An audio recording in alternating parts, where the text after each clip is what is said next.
All right, ladies and gentlemen, Mitch McConnell's capitulation is now complete as the Senate has just voted 98-2 after 4 failed attempts because the Democrats wouldn't hear of it without complete capitulation. 98-2 to move ahead with the funding of the Department of Homeland Security bill, which will include funding, of course, for Barack Obama's executive order. It will then go to the House, and we'll see if John Boehner has any guts. This was all put into a wonderful column by our friend, of course, the one and only Charles Hurt of the Washington Times. And it's Mitch McConnell, the Senate Yoda, bows to lawless Obama. Hello, Charles. Hey, Steve. How you doing? I'm telling you, the timing couldn't be any better. Now it's done. It's complete. By the way, Harry Reid was holding out. He wouldn't accept the white surrender flag of the Republicans for a while. Then he finally said, "Okay, we'll accept your surrender." He couldn't stand the idea that maybe John Boehner and Republicans in the House just might not go along with this.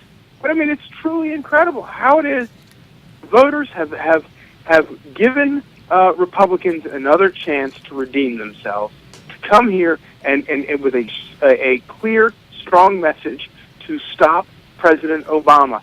And you have a situation where you have the 3 branches of government. You have the executive branch trying to do this illegal amnesty, which you have the courts saying he can't do it, and then you have Congress. They say, Republicans in Congress say he can't do it, yet they're going to go ahead and vote to fund it. Whereas, it would, if they were to make a very simple decision to block it, take out the funding, let Obama veto it if he wants to.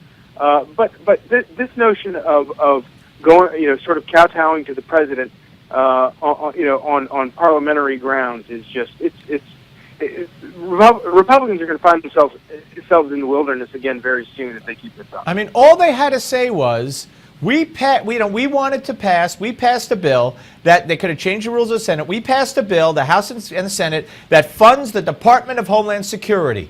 We took out what we consider and what the court considers to be the illegal executive order money, and the president won't go for it. He just vetoed it. He shut down the Department of Homeland Security. What the heck is so hard about saying that?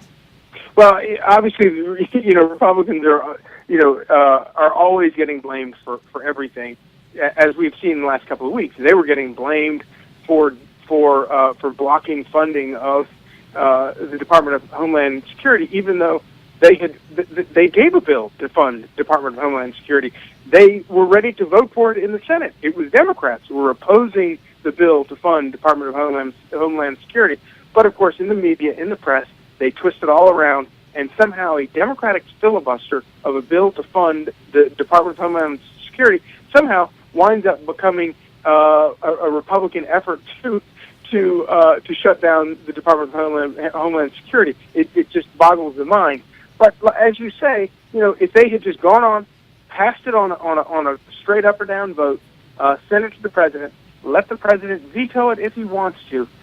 If he had vetoed it, he would have been vetoing the security, the national security that is provided by Homeland Security. Absolutely. Clear and simple. Absolutely. And that's what they should have done. Yep. I want to ask you, I don't even know where to go. Farrakhan is Farrakhan, but then again, Melissa Harris Perry is Melissa Harris Perry. But she gave a speech a couple of days ago at a university, I think it was Cornell, at a Martin Luther King kind of event that they have annually. And she said that she hopes that Trayvon Martin beat the you-know-what out of George Zimmerman before he was shot. And we just had Alveda King here, Martin Luther King Jr.'s niece, who said, has she ever read any of my uncle's messages? I mean, do you think there'll be any repercussions for her saying that as far as her TV career? Oh, there won't. There won't be. Just like, no, it's just, it's that double standard that now applies, and it destroys. It actually coaxes people into thinking that they can behave like this and they can say things like this because they're never held accountable for it. And that doesn't hurt. That doesn't hurt anybody but the people who are deluded into thinking that they can behave like this, talk like this, and not basically eliminate themselves from any sort of serious conversation about anything. They've become complete irrelevancy. You're absolutely right. All right, Charles, great to talk to you, sir. We'll speak to you next week. Thank you. Thanks, Steve. Charles Hurt, ladies and gentlemen, read him in the Washington Times. Great piece, as I mentioned. Mitch McConnell, the Senate Yoda. I love that as well. It's sad, but that's a funny headline. All right, we're coming back, ladies and gentlemen. Scott Taylor will be here. Don't go away.